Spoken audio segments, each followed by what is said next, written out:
মজলুম জননেতা মৌলানা আব্দুল হামিদ খান ভাসানীর বায়োপিক বানাচ্ছেন নির্মাতা সৈয়দ ওয়াহিদুজ্জামান ডায়মন্ড।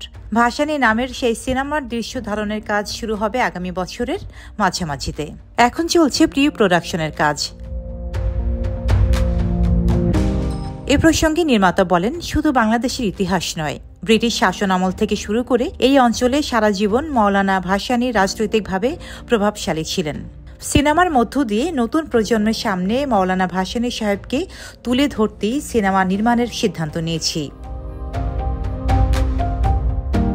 ভাসানীর জীবনী অবলম্বনে সিনেমা বানানোর কারণ ব্যাখ্যা করে ডায়মন্ড বলেন, মৌলানা ভাসানীর জীবনের ব্যাপ্তি অনেক গভীর। ব্রিটিশ শাসন আমল থেকে বাংলাদেশের স্বাধীনতার ইতিহাসের সঙ্গে তিনি জড়িয়ে আছেন প্রত্যক্ষভাবে। তাকে নিয়ে সিনেমা বানাতে অনেক গবেষণা প্রয়োজন। এছাড়া ভাসানীকে নিয়ে সিনেমা বানানোর এখনই মোক্ষম সময়। এতদিন রাজনৈতিক বেড়াজালে আটকে রাখা হয়েছিল তাকে।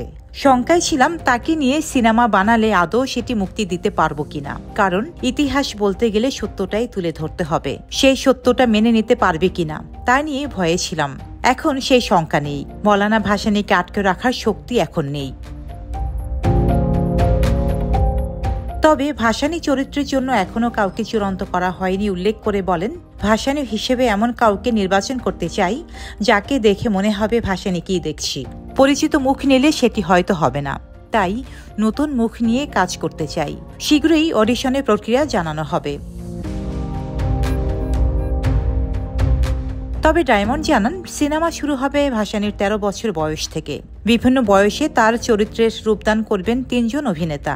আগামী 16 মে শুটিং শুরুর প্রাথমিক পরিকল্পনা করা হয়েছে বলে জানান নির্মাতা। ডেস্ক রিপোর্ট, সাম্প্রতিক দেশকাল।